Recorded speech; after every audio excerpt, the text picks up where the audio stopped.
to see Studio Mappa too, coming back to original anime after, Studio Mappa has really kind of thrown original anime to the wayside, often to make some pretty good projects. Like, I love Vinland Saga, don't get me wrong. Isn't that Studio Wit? It's Mappa now. It's Mappa Oh, it now. is. Did it switch over? I think it started as Wit. All right. It's Well, this. I It's clearly. like the second or third anime Mappa has taken over for Wit, who does not like to do second seasons. It's like we're bored with this now. On to the next Yeah, project. take this Mappa.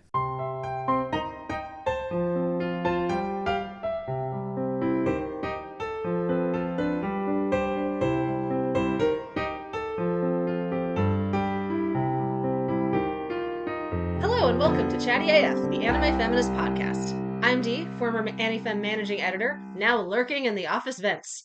You can find me posting cat pics and geekery on Blue Sky at DScribe, that's DEE Scribe, and occasionally remembering I have a Tumblr at Jose Next Door. And I am joined today by fellow AniFem staffers, Tony and Peter, if you would like to introduce yourselves. Hi, I'm Tony. I'm a contributing editor here at Anime Feminist. You can find me on Blue Sky and other platforms at Poet Pedagogue, and you can find me on the AniFem Discord or lurking in the gayest techno club near you. Tonight, in your town only. I'm Peter Literally. Phobian. I'm editor here at Anime Feminist, and I am Peter Phobian on Blue Sky. And today we are checking in on the surprisingly strong Winter 2025 season. As we always do in our mid-season check-ins, we'll be starting at the bottom of our Premiere Digest list and working our way up with one slight change, but we'll note that when it happens. So let's get into these titles from A to ZENSHU. Peter, I know you very specifically wanted to talk about OKITSURA fall in love with an Okinawan girl, but I just wish I know what she's saying. I think that's the full title. Um, Exactly, yes. Excellent. Gotta love those long titles. Let's just call it Okitsura going forward. That's what I I know did. that was one you wanted to check in on. We had that fairly low on the list because we were concerned about like cultural appropriation or maybe like insensitive depictions of like Okinawans. I know you wanted to talk about that. So the floor is yours.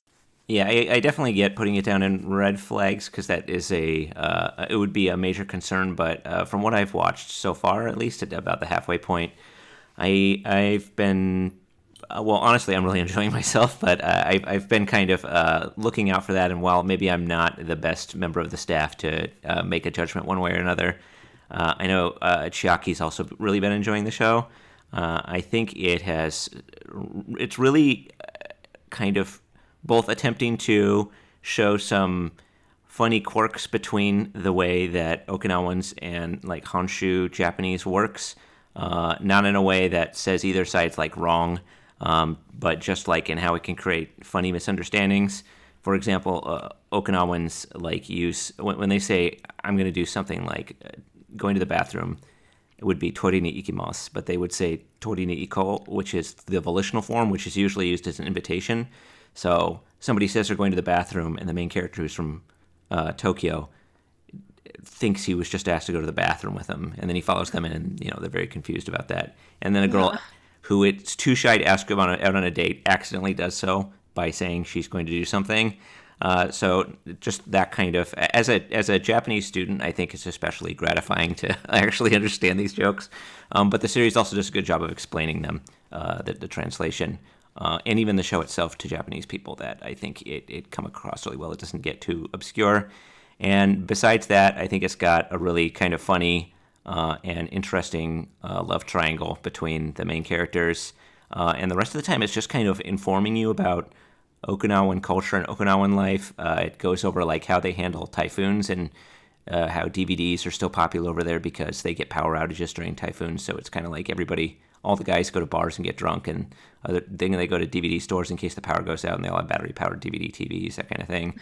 Uh-huh. Or the difference between Okinawan and Hawaiian shirts, how they have similar patterns, but like in Okinawa, that's considered formal wear. Just that kind of stuff. So I feel like it's similar to a tourism anime in any part of Japan. I feel like it's really trying to show you the cool stuff about Okinawa and maybe some unexpected facts and stuff like that. So I think it's a really great series.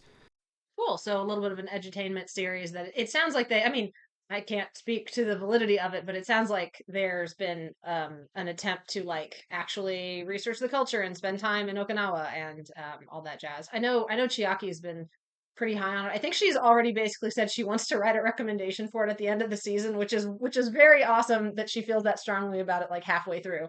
Mm-hmm. So yeah, hopefully hopefully it continues to stay the course then.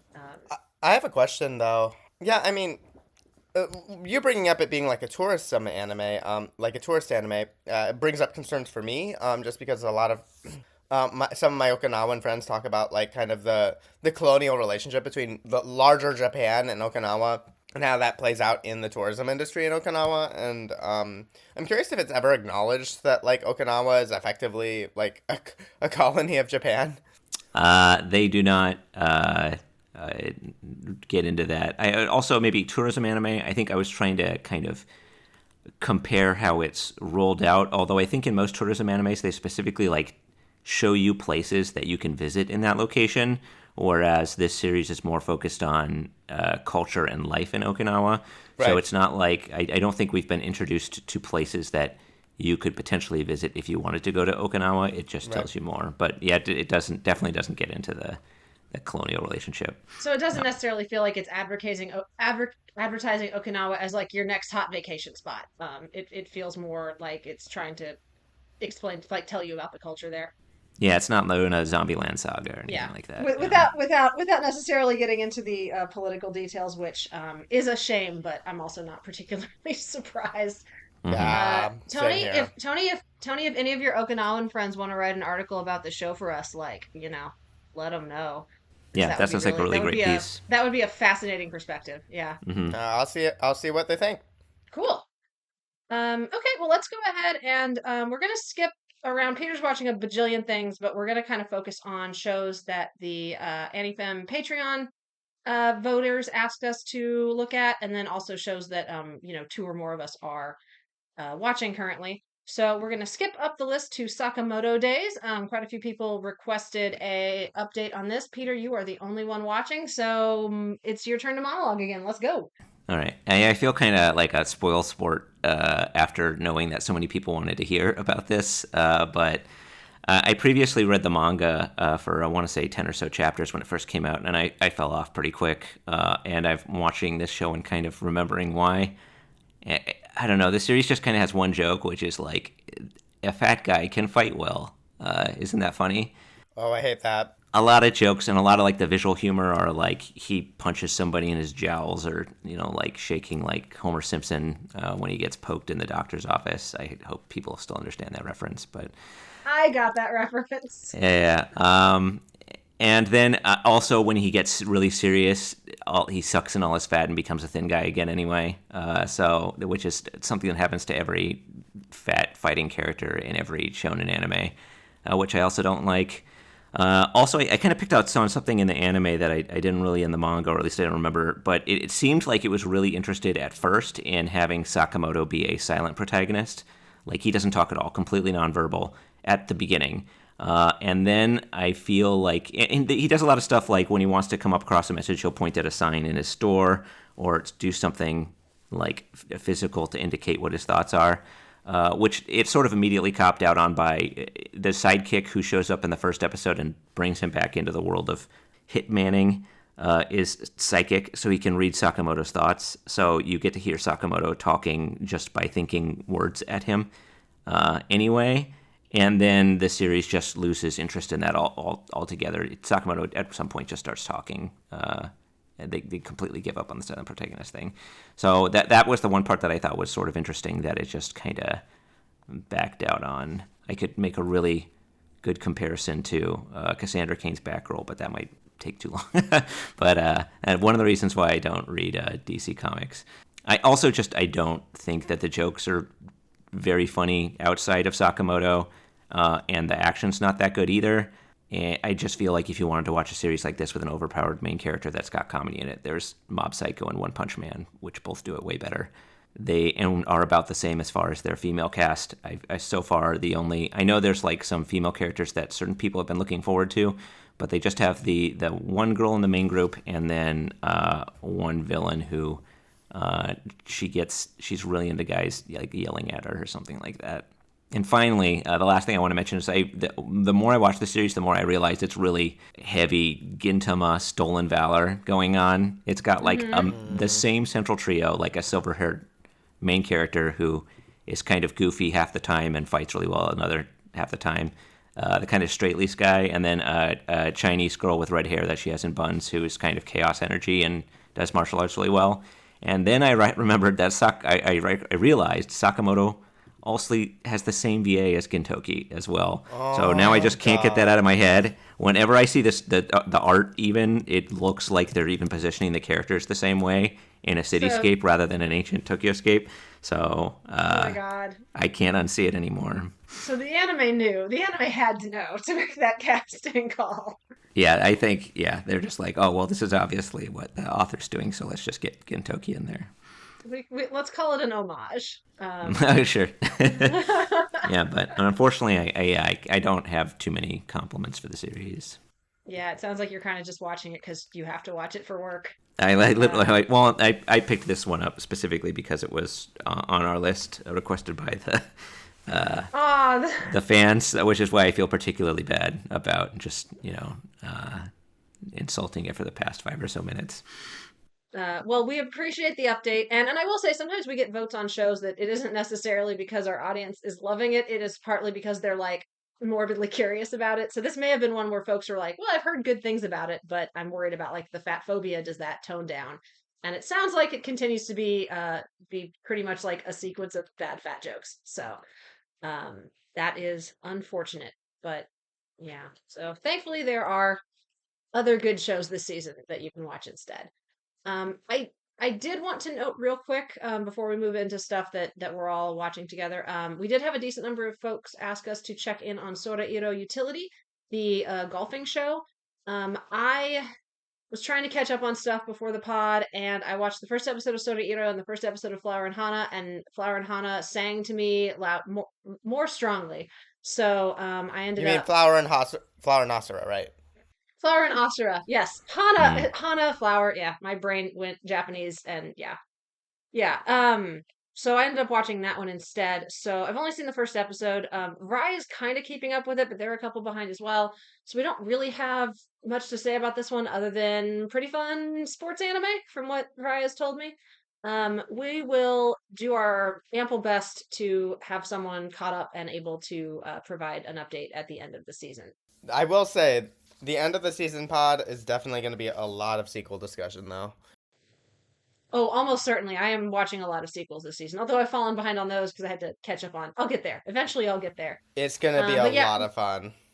we'll see if we can at least get a little blurb for Sorairo Utility, because I Yeah. know a lot of folks are interested in that one. And I've heard good things. I have a hard time with golf anime that aren't Birdie Wing, which is JoJo's. I mean, that's JoJo's golf. Same. It's It JoJo's literally Bizarre Golf is. Adventure. So I like sports anime, but like the golf of it all, was not really working for me. But we'll get something up here. We'll get some kind of a quick summary for folks, so we can let you know how that one's doing. And then that takes us to heading up into our It's Complicated category. Oh, Peter, you're watching this one as well. Cool. Gotta love a long title. I may be a guild receptionist, but I'll solo any boss to clock out on time. I will be referring to this as guild receptionist for the rest of this call because I am not saying all of that again. Um, you know what? I've been making you talk for a while. I'll give you a break, and I Thank will. you. Yeah, I was gonna say, Peter, what are your thoughts? And I was like, I'll kick us off on this one. Mhm. I I sometimes quite enjoy this one. It's very like popcorn anime that I'm not going to think about probably at all once it's over, but sometimes there is some personal value in having those shows on your list that you just kind of like, yeah, that was fun, and then you go about your day. Um Basically Alina is very good. I really love her as a protagonist. I think the show functions as an office, like a fantasy office comedy pretty effectively. Scenes of her like at her office, like playing off of her coworkers or dealing with like shitty clientele. I think that stuff can be pretty funny and pretty effective as like a light social critique on like the kind of crap office workers have to deal with. Um, I think it's a little less interesting when it's going into like fantasy lore and world building because this is kind of like video game mechanics a little bit. It's not nearly as bad as a lot of series I've seen, but it is kind of it does sort of live in that like MMO world uh style of storytelling. Um my kind of chief thing I want to love and I'm kind of annoyed by is the Alina and Jade relationship. Peter, what do you think about the two of them? That's kind of like the rom-com element of the story. I don't think about it a lot. I think there's it Hmm. definitely clears that I don't really mind it too much because there are other popular ships this season that I am just absolutely against. We'll see if that comes Hmm. up. Okay. But yeah, I think I at least think he's like kind of mostly polite about it. There was the weird swimming thing where it seems like he tried to engineer a situation to see her in a swimsuit, which I didn't really like. But I do enjoy kind of like their different personality types. And I guess also the fact that she's willing to just like, I think when, when they first meet, she's like, I'm actually going to kill you in this alley. And then Yeah. he shows her that gemstone and she just breaks it with her grip strength in what could have been a visual metaphor. Um, so I think there are enough jokes in there that I at least find their back and forth to be kind of funny sometimes, but I'm in no way invested whatsoever. Yeah, I really liked the dynamic between them initially. I like that like the whole thing is like Jade really admires her and feels like he needs to like find a way to be her equal. I do like that dynamic. I like that he's Hmm. very straight-laced and she's more like, I'm going to break the rules if it will get me a free evening to myself. Yeah. Um, my issue with it is like I feel like this is an issue with the writing of their how do I put this? Like almost the writing of like the relationship itself versus the characters because she is so like harsh. Like when he asks her out on a date, she's like I'll be like what vomiting blood the whole time, but if it'll get me out of overtime, then okay, fine. And he's like, Hmm. wow, you hate the idea that much, but then like she agrees to it anyway. So like I feel like the dynamic is supposed to be like she likes him, but she's like too focused on other things to like really focus on a relationship. But it ends up kind of coming across like he's like, I'm gonna wear you down. You know what I mean? Hmm. So I wish the writing on that was a little bit cleaner because like I really want to love their relationship and it's just not quite there for me yet. Yeah. I do think she So has like a very violent inclination, which I actually enjoy a lot about the series. she Like, does. This is very true. they wanted to interrogate that guy, who I'm pretty sure she literally just smashed into a puddle of blood in that Yeah, forest before they could yeah. ask him anything. So I I think think she that, killed all those dudes. I think they're yeah, just all straight up dead. I think maybe verbally she is just the same way she is physically, where she immediately draws blood no matter what. Even if she actually does kind of like the other person. Hmm. Yeah, I appreciate that it's also spending a little more time with the other characters and giving us some more backstory there. Although it's less funny when it's dealing with the others, but Yeah, adding some pathos. It's one of those where I feel like it's really close to being like exactly my perfect comedy fantasy, and it's just not quite there. So I yeah, yeah. keep I keep I'm kind of rooting for it to like fully click. But it's not a bad watch by any means, but I wouldn't say I'm like enamored of it. Is that about where you fall on it, or are you kind of just watching it to watch it at this point? Yeah, I think definitely we thought that it might have some stuff about, it might be commentary of some sort, but that Hmm. time has passed. I do have some trouble where, like, what immediately took me out of it was just like, I think she literally has the only job in the entire setting that has overtime at all. It So does feel that way. I just can't help thinking that all the time. And like you, whenever they start talking about divine skills, I just immediately fall asleep. Oh, Um, 100%. Yeah. but yeah, I think it's kind of like I can almost kind of like let my attention lapse a little bit, and then when Alina comes back on the screen and starts doing something rambunctious, I'm entertained again. So I think it's good in that way. It's like good popcorn anime. Yeah. Yeah. I would Yeah. agree with that. So, Hmm. um, all right. With that one off, we don't have anyone on the call watching Aquarion, so we will pass over that. I might get Vry. I think Vry's still keeping up with that one, so I might ask them for a little write up on that at the end of season as well, like a quick paragraph we can I read. am curious. Yeah. Yeah.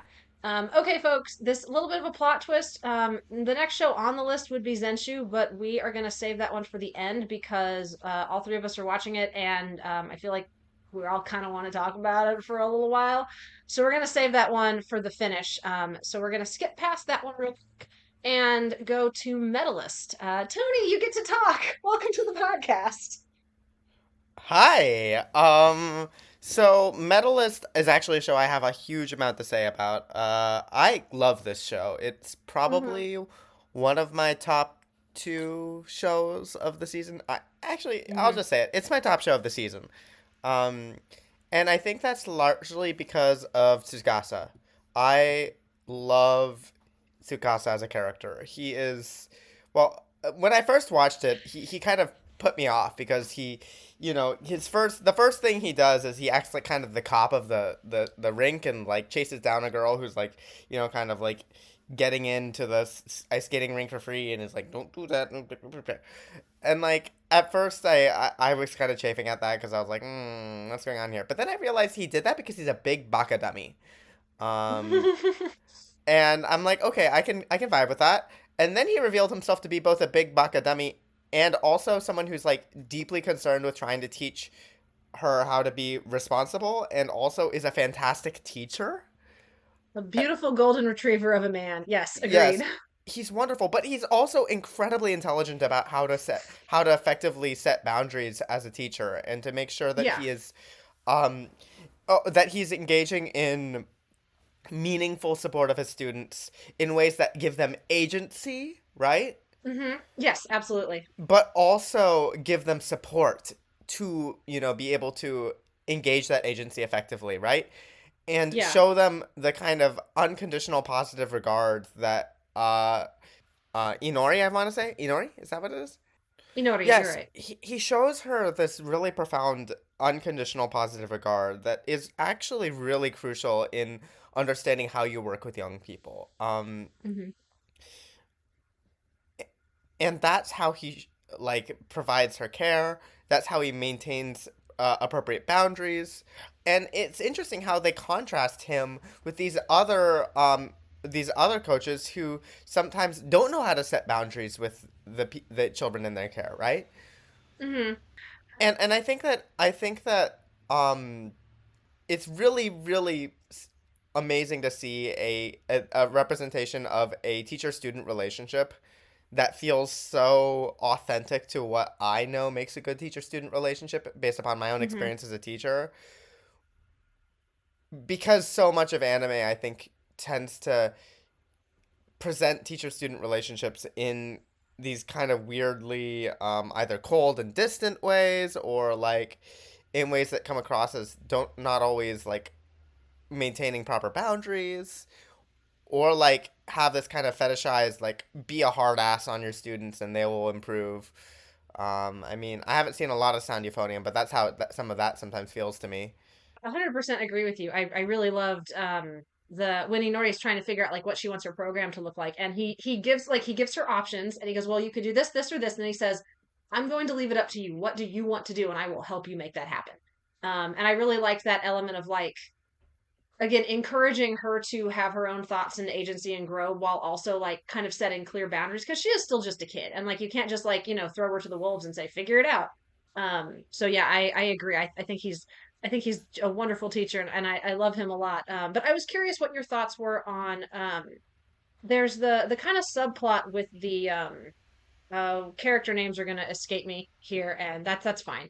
There's the kind of foul mouthed child who Inori Mm, mm, befriends, yes. whose coach is also kind of a temperamental foul mouthed person. And the at first I thought, oh, this storyline is setting up to like compare Tsukasa to this other coaching style and like show how Tsukasa and Nori are like such a perfect duo. But then the way it kind of ended was basically like the coach and the student had like similar personalities and the coach effectively telling her kid like, no, your fire is a good thing. I don't want you to get rid of that. Like I have that in me too. And that's one of the Mm. reasons why like I want to support you. And like my initial response to that was like, this is a very unprofessional way to treat a child. But then by the end of it, I was like, do I maybe actually like this because they're meeting each other on the same level? I wasn't sure how to feel about that. What are your thoughts on that? Remind me, was that in the most recent episode? Because did that episode come out in the last couple days? Because maybe I missed it. Oh, no. No, not in the last couple of days. It was so in Inori's first competition. Okay, You know, okay. the other little girl, the other girl who she like had kind of befriended, who was kind of Yeah. refusing to listen to her coach and running away, and like she and her coach, their relationship was kind of like yelling at each other. And she messes up the competition partly because she didn't listen to her coach. And at the end, she goes to her coach and is like, I gotta fix my entire personality. I'm such a mess. And her coach is like, no, you don't have to do that. We can work within your personality. How did I Like, I miss think there are that? Oh strengths my to that. gosh, I'm so Well, embarrassed. I'm so it's embarrassed. okay. Somehow I must have You were zoned out while I was watching it. But I mean, you were in too busy general, staring deeply into Tsukasa's eyes. I get it. I think in general, I'll say a couple things. I think on one Hmm. hand, that is a very nuanced discussion because as a Hmm. teacher, there's multiple ways of looking at that. You have to make sure that you are not projecting your own story onto your children.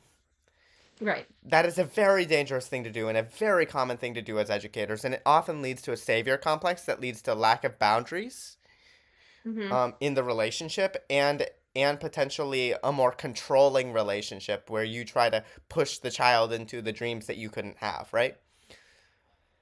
But what you're describing doesn't sound like that. It sounds more like a person saying, talking about like, similar to sometimes what I teach at a school for students with um, who are neurodivergent, and so I frequently will Hmm. talk to my students about kind of my own experiences as a neurodivergent person, and like how I wish like how my work at the school is deeply connected to like my own experiences growing up and not really having an environment like that, right?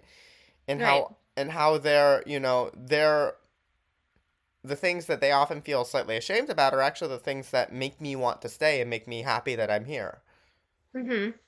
to be there with them. So it's a really nuanced thing. How do you make sure that you are, using it as kind of like a way to appropriately build a relationship because storytelling is a really important way to build a relationship with a student, right? Hmm. While also not making the student feel manipulated or Right. be manipulated for that matter. Not just Yeah, that feel, makes but be sense. manipulated. Or Hmm. alternatively, projecting what you think is going on onto the student when in a way that's going to be counterproductive. Right. Okay. Yeah, that makes sense. Yeah, and I think that all kind of ties into you know, whether or not I agree with the particular style of this one character, kind of ties into what you were talking about, like the that kind of unconditional support and love and how like essential that is to a kid's success, like regardless of what form that takes, like the kid knowing that the adult has their back, which we see in Tsukasa's backstory, um in the not the most recent episode by the time this airs, but the week prior that he also, you know, had that with the adults in his life. Oh yeah, yeah, yeah. I found that really touching because I mean the show is also about class. We Do you haven't want to even go into that touched. some more? Yeah, We I really mean, haven't. Like the fact that ice skating is very expensive. yes. I mean that is a Yeah. huge part of what of the show's kind of like of Tsukasa's story is that he could not afford ice skating. And so that's Hmm. why he had to start late. It's not just that because his parents poo-pooed him, it's because he couldn't afford it. Yeah. Which completely recontextualizes the moment at the beginning where he's like talking to this child and being like, "Don't go into the rink without having paid," you know, because it's like, he's talking from a place of having been there himself, right, and trying to Right. find the way Yeah. to give her that support so she can enter the space legitimately, right? Hmm. Um, Also, it's very honest about like how having to work multiple jobs while doing a hobby or doing a some sort of, or not even a hobby, I guess in Tsukasa's part, but like while trying to get your start in a career where you don't really necessarily have a stable source of income Yeah, um absolutely. really destroys your ability to actually focus on your craft. Yeah, and um like he is very fortunate that he kind of stumbles across a family who's willing to like help and support him and kind of take him in and effectively like say, we'll give you room and board if you just help out around the house a little bit. And you know, he is able to go a lot further in his skating career given how late he started than I think most people would have expected. And a lot of that does come down to, the fact that he did finally find some support, both financially and like just like materially and emotionally. And I also just find it very charming how the show kind of talks about really shows explicitly how these cultures of saving face, which is such a huge thing in Asian culture, make it Hmm. really hard to reach out for support. Yeah. Especially in the more recent episodes, like the sushi bar scene, right? Like y- just all the different like moments of attempting to save face, but like failing spectacularly. Yeah. um, I, Yeah.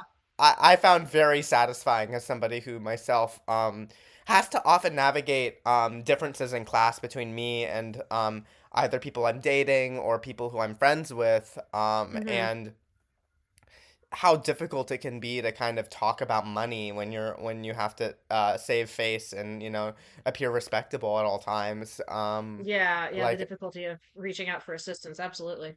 or even like the kind of unspoken thing where somebody pays for your dinner and you like say thank you, and then you have to choose whether or not you're going to offer to pay for the next one, right?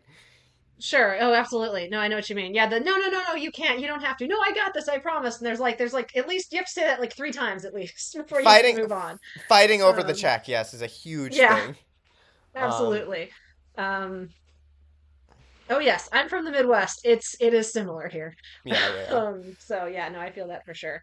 Um, okay, let's go ahead and move on. Hopefully, we can come back to Medalist later this year and continue to sing its praises.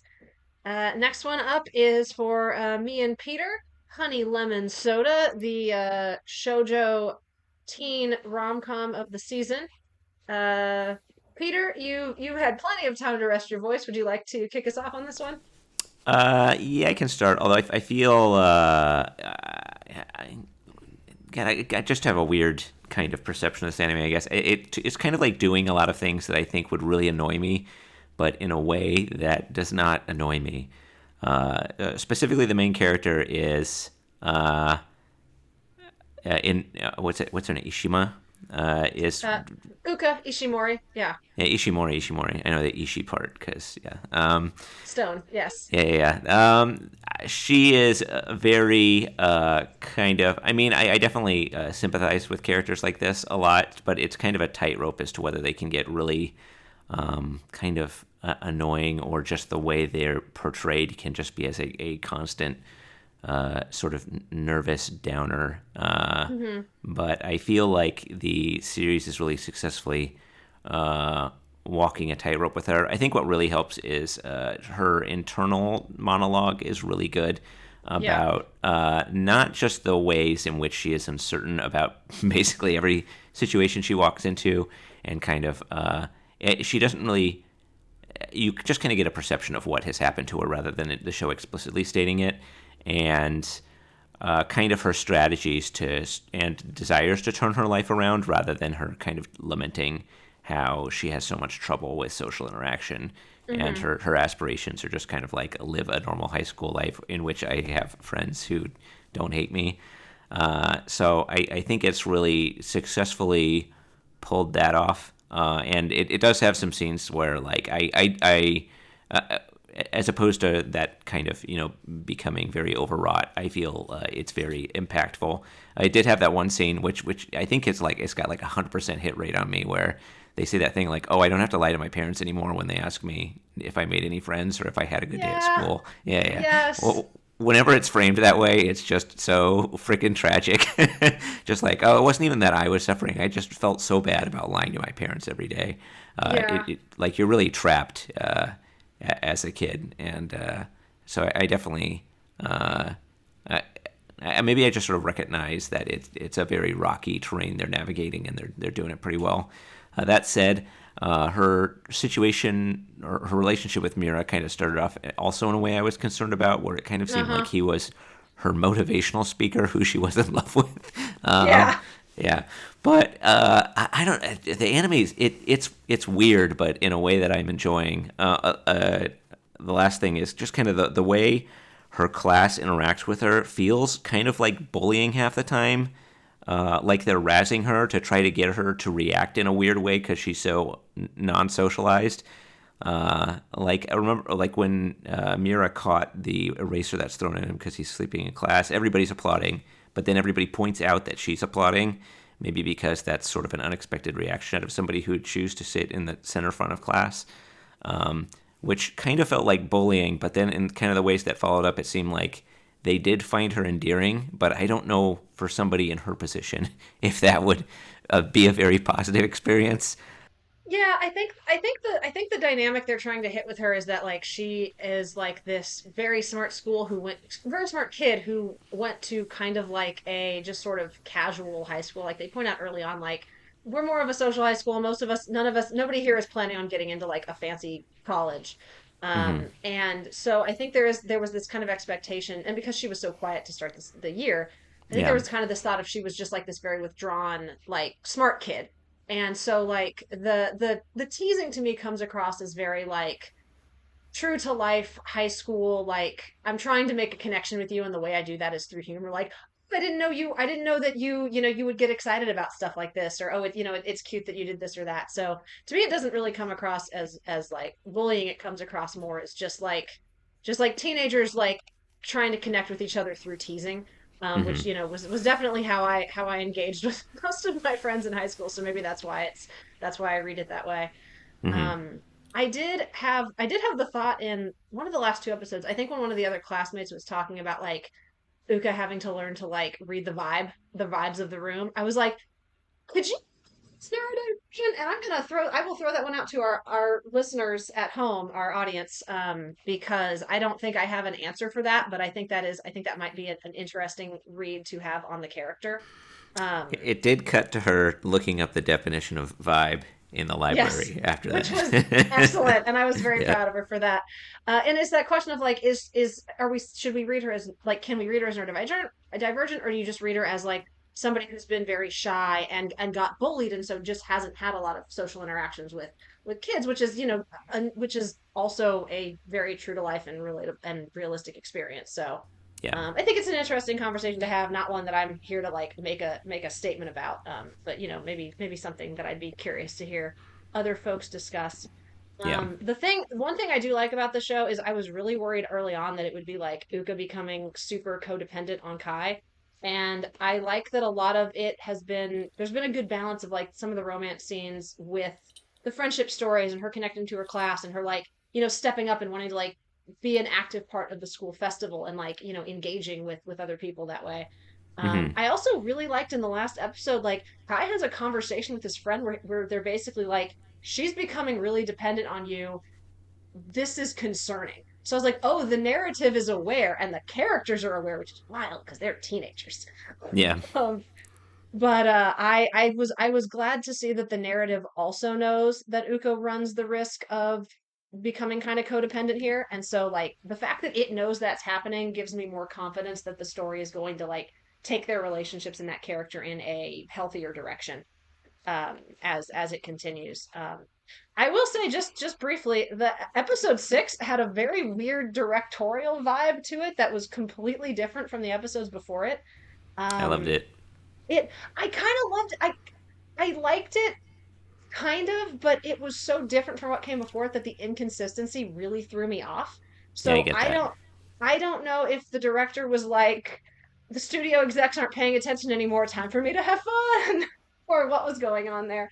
It felt a little bit more like Kare Kano, or truthfully, I looked up the director. The director was the Azumanga Daioh director. That was kind of what it felt like at Oh, parts. So were you the one who said like it went from Kimi ni Todoke to Karekano? Katakana. Yeah. I mentioned that in the AniFem Slack that was like the pacing and like directorial tone just took much more of a turn into kind of like wacky rom-com that I really did not see coming. So I don't know if that's gonna continue or how I'm supposed to read that, but That thought took me a long way, I think, because I read that before watching maybe the last 3 or 4 episodes, and I was thinking the whole time, oh yeah, the scenario is more. It starts off very Kimi ni Todoke, like especially with the main character's anxiety and all that.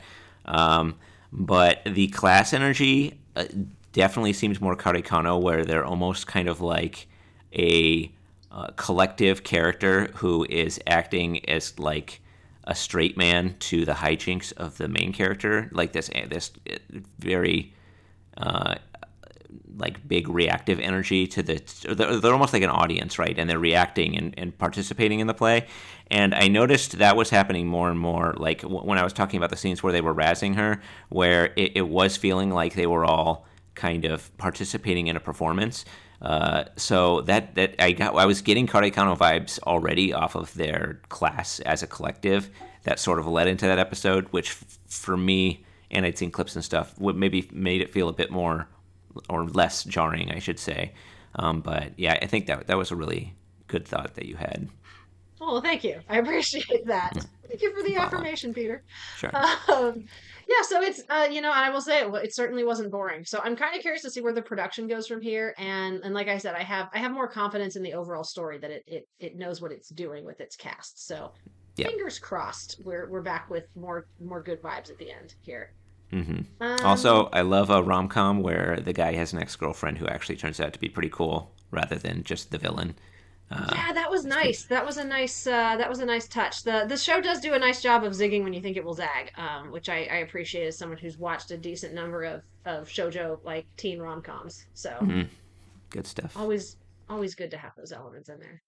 All right, next on our list, from bureaucrat to villainous, Dad's been reincarnated. I've been calling this one Redad for short, but I don't think that's the common parlance. Redad Redemption.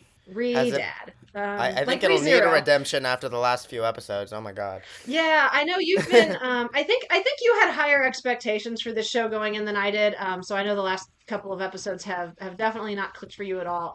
Would you like to go into detail about that? Yeah. Okay. So it's falling into all the exact tropes that I really despise about villainous isekai, villainous otome Mhm. isekai. I just my least favorite thing, and this every single villainous isekai except for I don't think my next life as a villainous all routes lead to doom does this, although maybe it does, and it just seemed fresh and new the first time I saw it.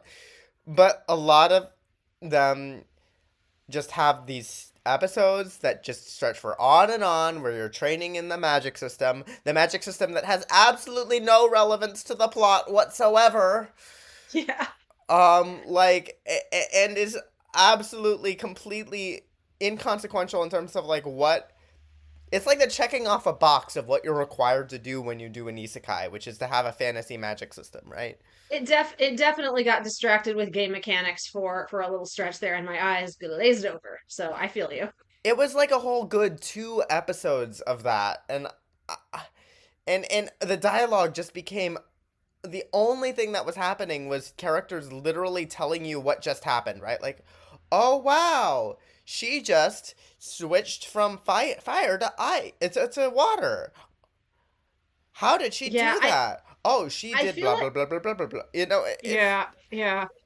I feel like the adaptation was really struggling to figure out how to weave because we're introduced to his daughter, and his wife are now aware that his consciousness has been like sucked into this game while he's in a coma, and they figure, oh, if we can get him to the end of the game, maybe we can get him back. I love that story element, by the way. I think that's very fresh, and I love that it makes this like family story, like a dad-daughter story, like bonding, like literally bonding over this game together. I think that's really Yeah, cool. I do think that like the narrative, and I don't know if this is from the manga or if this was an anime only issue. I think it really struggled to figure out how to weave those two narratives together. So like yes, stuff would happen in the game, and then you could cut to the daughter and the mom like reacting to it, or because she's able to interact with it to a certain extent. So like her figuring out like what she can do with it. And so you ended up with these scenes where it was like repeating the same scene but from two different perspectives, and it was a slog. I will and say in the most yeah. recent episode, I think they figured it out a little bit. The most episode 6 did a much better job of cutting back and forth between the two without repeating the information. So fingers crossed that we're through that clumsiness and it will be a little cleaner going forward. I think one of the things that was really disappointing to me is that they were only able to interact with the game insofar as game mechanics things, right? Like switching it Mhm. from fire to water, or combine these sprites, or, things like that that are just completely inconsequential. Although I do have to admit, the moment where there were these little plushes of both of the, souls and the protagonist were that was nice. I was like, that's a cute plush. I would buy that No, plush. Um, then they but did like their job. they did their job, but like it's disappointing to me because it's not grounded in their relationship in any meaningful way, right? Yeah, Like I will say in the most recent episode, it looks like she's maybe figuring out that she can control the dragon. So she yes, might, I because remember. Yeah, she's trying to figure out like how can I actually contact him like directly to let him know I'm here. And so yeah. I feel like I'm hoping that like I agree with you about that concern. It feels like maybe they're building to that. So that's my hope. That's my hope because I mean, like she was trying to protect him, right, in that moment, Yeah, um, which is meaningful.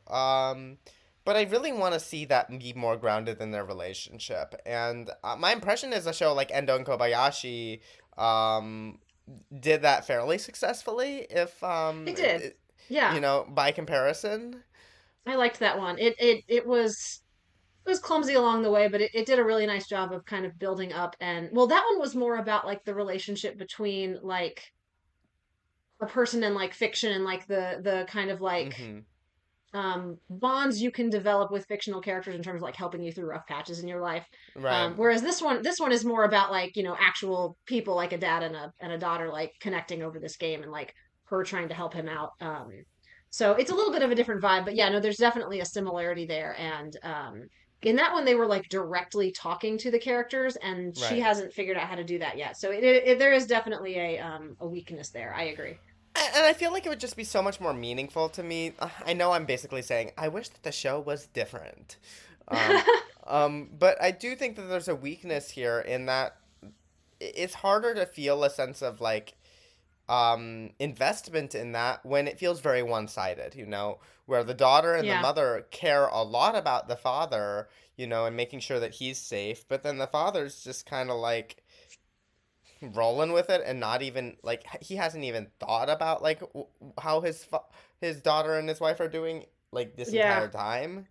That bothered Um, me a lot early. I think once I knew he was in a coma, I kind of told myself, "Oh, well, it's like dream logic for him." So it's just like not at the forefront of his mind. But I agree with that you. I makes think sense. the fact that like again, I'm hoping that the story will have her like reach out to him and then he'll kind of have that realization of like, "Oh, this, there is a reality to this." But yeah, I mean, I think at the end of the day it is very much a comedy.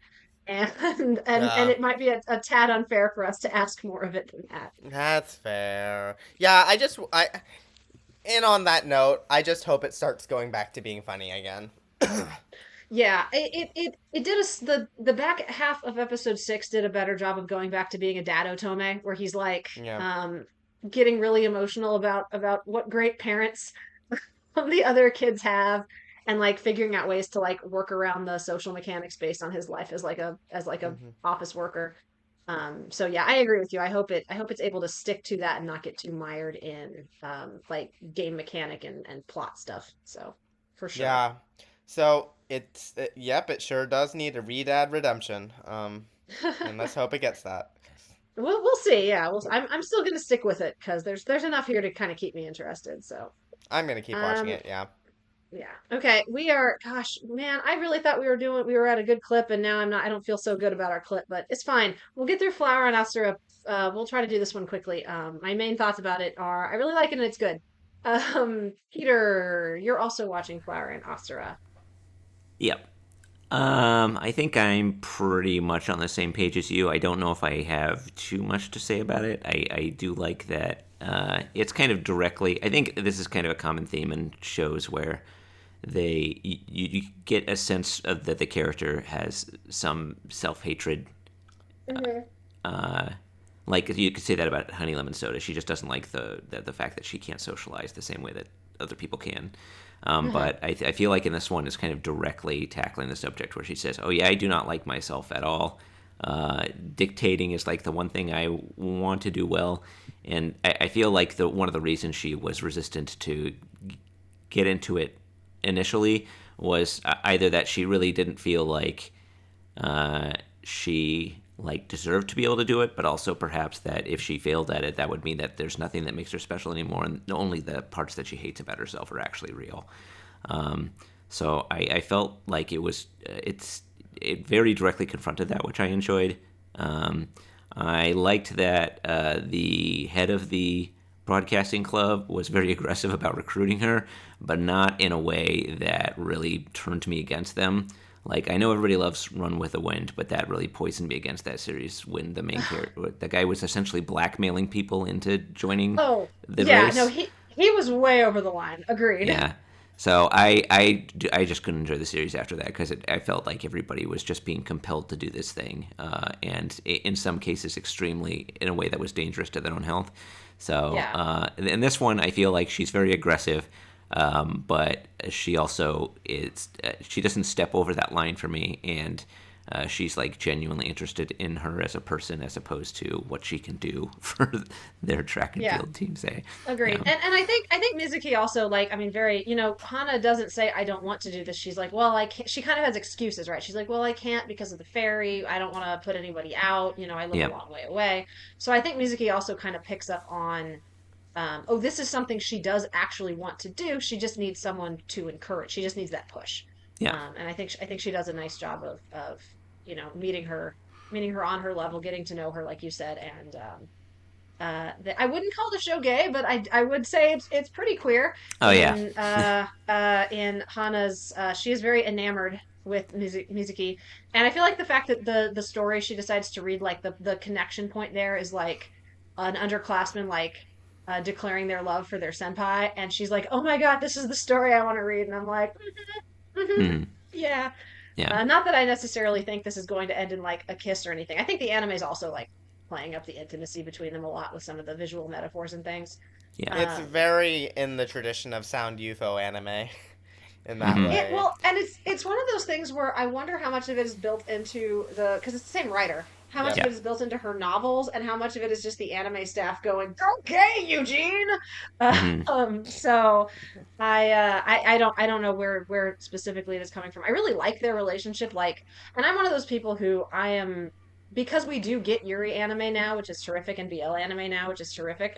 I am okay with the existence of shows that are dealing with kind of like or crush or like sapphic crushes that maybe don't necessarily like end in big love confessions or like are effectively platonic. Like that doesn't really bother me. I get why it bothers other people, and that's totally valid. So like, I mean, go into this kind of aware of that.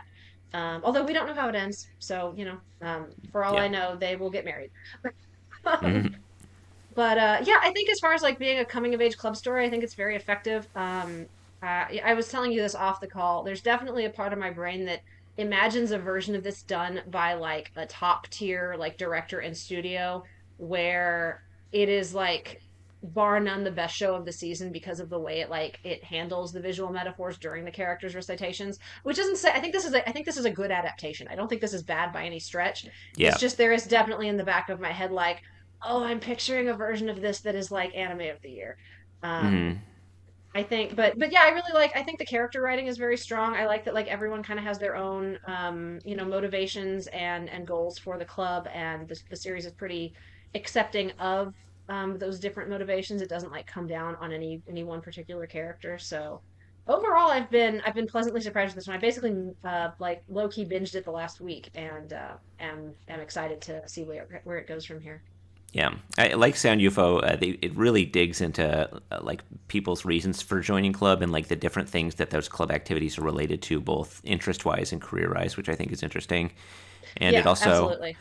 has just like the club members who are all have something interesting about them, even though they may not actively like be very have their own subplot or be very involved in the plot. They kind of their quirks come up time and time again in a charming way.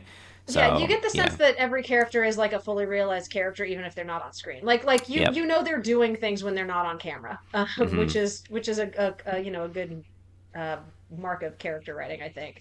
yeah, And then a lot of the conflict and series comes from sort of smashing two of those characters together and having them interact and like their different goals kind of bouncing off each other. So yep, yeah, again, I think it's a good teen character drama for sure.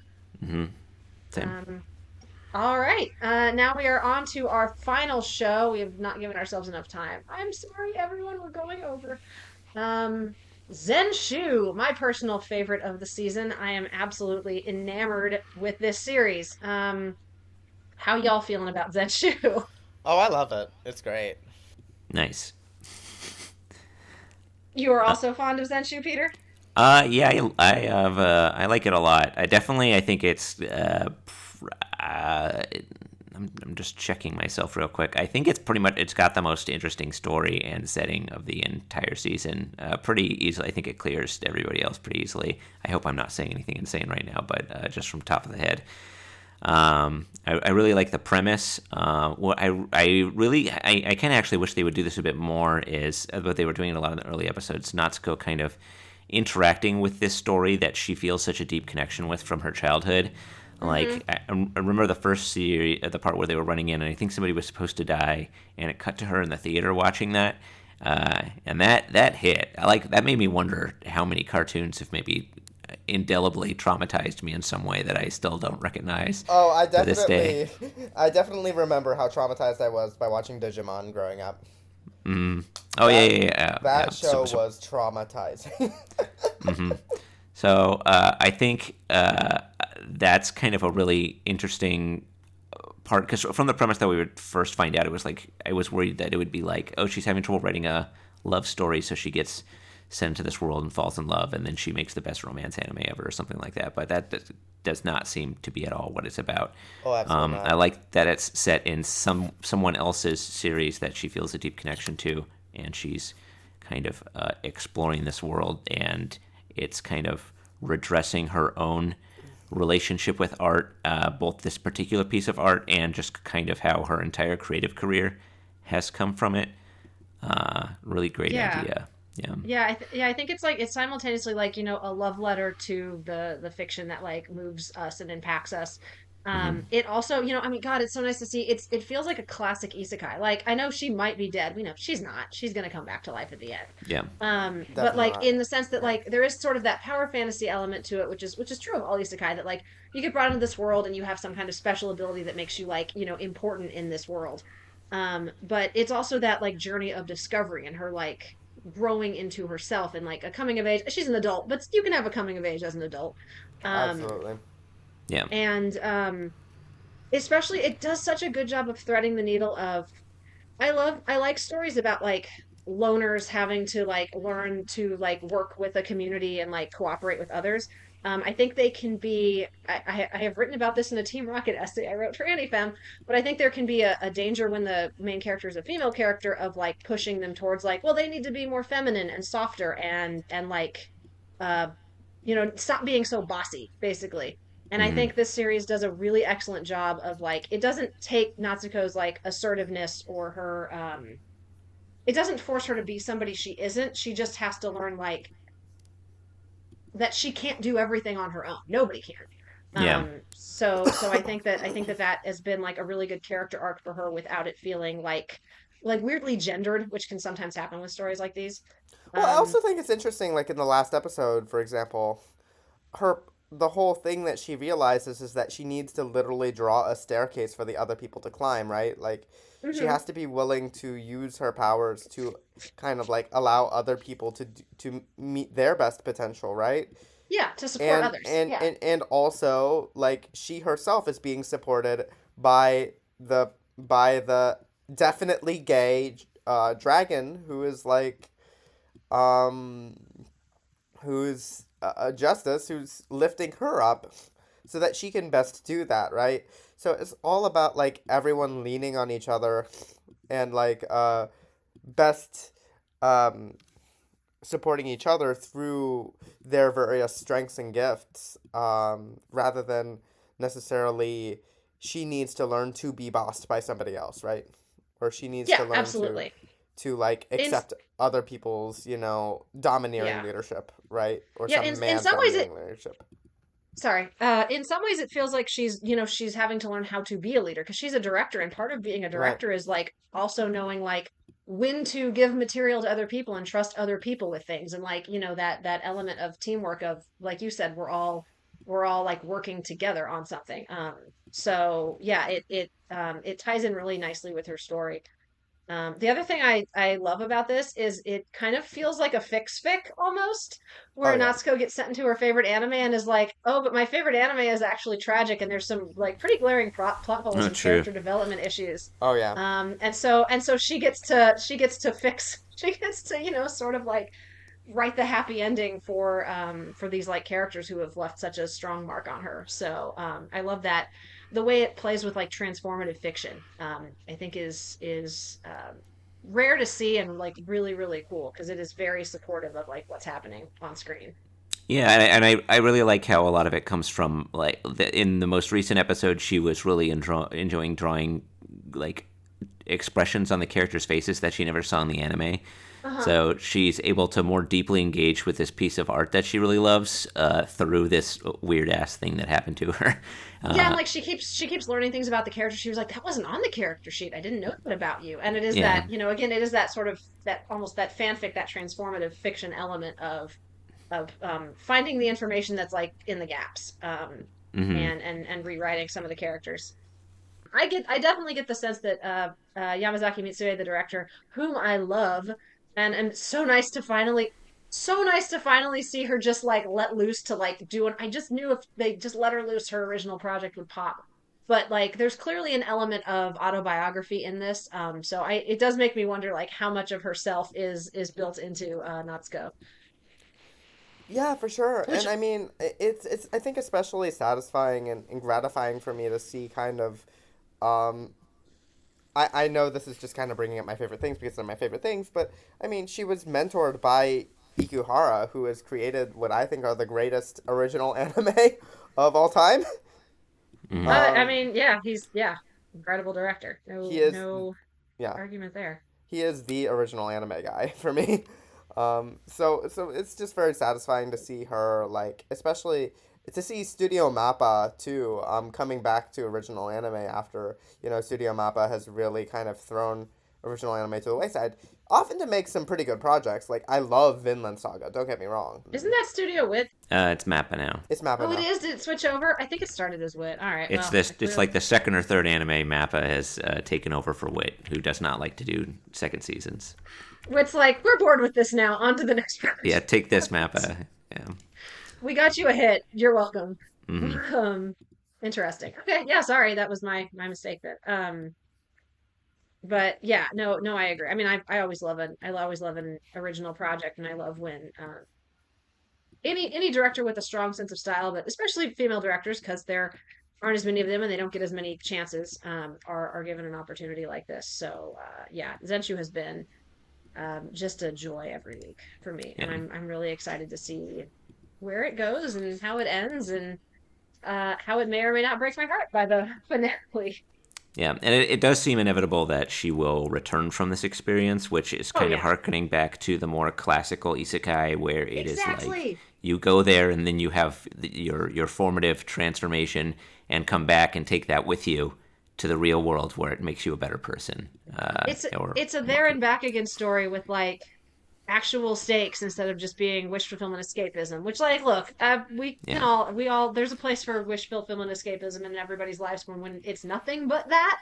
Mm. I think it becomes an issue. So yeah, no, I that is yeah, that's a big draw for me right off the bat with this. Where I was like, oh, this is a Escaflowne Shigeyugi type, like old school isekai situation. Let's go. Yeah. So yeah, Well, terrific. and even from like a power trip perspective, where it's a power fantasy, her ability comes from something that she's already an acclaimed director in doing in animating. So Yeah, it feels like it's a skill that she has spent her entire life building up, rather than just some unique power she's gifted for being so important for being a teenage Japanese male. And So in a yes, that feels for great. sure. Yeah, like it is a skill of hers that has been made magic. Yeah. Hmm. and in a sense, right? Like she's this is kind of getting at some of what I've heard can be like one of the potentials of an isekai series, which is to put you in a position where you're not alienated from your labor, where like your skill that you've acquired through endless toil, working for in exploitative conditions, can then become something that you do in the isekai world that is valued for itself Mm. rather than necessarily being valued for its the way that it allows you to be exploited. Yeah. Too bad about headhunted to another world. Yeah. For sure.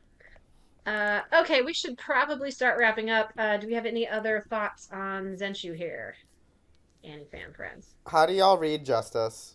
The dub uses they them pronouns and they cast a non-binary actor. So that's how I'm reading Justice. Um Uh, yeah. So I don't know what pronouns are used in the sub, but that's the dub. So I don't even Justice recall the any pronouns genderless in the sub. I'll Justice have the to check. genderless Yeah. disabled dragon. It's great. Mm-hmm. Yes, we love them. Yeah, I mean, like when I first saw them, I read them as a butch lesbian, but like non-binary is also cool. Like either way, do you read Natsuko as being attracted to Justice, or because Justice is clearly attracted to Natsuko, right? Mm-hmm. Um, I mean, Natsuko mentions that like says something about uh, Justice like being attractive like as she's drawing them. So I mean, I think that's there. I don't read it as like hubba hubba, but like I mean, I think certainly definitely on an not. aesthetic level, like Natsuko certainly like is aesthetically attracted to Justice. I Mm. That don't makes have a lot any. of sense. Yeah, But they're setting up the romance between her and Luke. They're definitely Oh, doing that. Yes. yeah, that could and be I'm one okay with it. sided though. Yeah, Luke is my other good boy of the season, him and Tsukasa. So yeah. He's I hope such a things. nice guy. I Like, loved how enthralled he was watching her hork down bread. I do She loves his love food. It's a big draw. I Yeah. do love that he's attracted to the parts of her that aren't like that are, less feminine. Mm-hmm. Um Hmm. and that like in her headstrongness and her like um and I also love that he's kind of forcing her to confront her bullshit, but not in a way that feels patronizing, but feels much more like grounded in like his actually giving a shit about her and not wanting her to die. Yeah. Which feels like there's a lot of possibilities for it. You were talking about earlier, D, of like kind of being forced into this more feminine role and disciplined into it by the romance, and I don't think that's what's happening at all. I think No, agreed. and it is very funny how that's parodied through Unio, who is he is just such a little bitch, but I love every second that he's on screen. Yeah, Oni Mm-hmm. is a little bit of a shit, but like in a very sort of charming and endearing kind of way. I think the fact that he's a tiny little unicorn also helps that he can be kind of a jerk, and you're like, well, you can just punt him. He can just be punted, so it's fine. And Lots she of punting, does. Every time she grabs him by the horn and just starts twirling him swinging. around. Yeah. It's good stuff. Primo Like, anime, top tier, A plus. yeah, no, it's fantastic. ZENSHU is everything that I've been hoping it would be. Mm. Agreed. I am again so. I've been a fan of Yamazaki Mitsue forever. She has Oh yeah. elevated adaptations that had no business being as good as they were, and her last original was really determined mostly by the writer, and it was fine. She did her best with it, but it wasn't what I knew she could do if she was like given a project like this. And so I have Yeah. been, yeah, just so excited to see her be able to spread her wings like this. So If I hope it yeah. all comes together well and this becomes my anime of the year because it's certainly up there right now. And it's very early in the year, but I'm okay with calling that shot. Yeah, cuz she also directed like well, first of all, we should say to viewers, readers, listeners. God damn it. We should say to listeners, if you haven't watched Monthly Girls' Nozaki-kun or Sleepy Princess and the Demon Castle, those are top tier comedies. You should absolutely watch those. Yeah, Mm. she's a brilliant comedian director and yeah, I'm not gonna go through a list of stuff. We need to stop. Let's plan on having a Zenshu podcast at the end where we can like I don't know who will be on it. We'll all have to like fisticuffs over who gets to join that one. Oh yeah. Mm. Let's plan on having deeper Zenshu conversations later because we are over time, my friends. Yes. Um, and I want to make sure we don't overwork our editor. Peter, I'm helping you on this Well, thank call you. right now. So considerate. Yeah, and we'll have time to talk about this stuff at the end of the season as well. So, Yep. um, okay, let's wrap us up. We hope you've enjoyed this episode of Chatty AF. If you like what you heard, tell your friends. And if you really liked what you heard, why not head over to www.patreon.com/animefeminist and become a patron. If you enjoy our podcast, I recommend our $5 tier, which gets you a new bonus podcast and transcript every month, as well as access to our private Discord server where you can geek out with fellow feminist minded anime manga fans. We also have a store, animefeminist.com/store, simple enough, where you can find cute and cool merch for the progressive geek on the go. And if you're interested in more from the team and our contributors, please check us out at animefeminist.com. For our full list of socials that you can follow us on, just search for Linktree Anime Feminist and it'll pop right up. And that's the show. Let us know how you're feeling about this season so far in our comments, and we will catch you next time.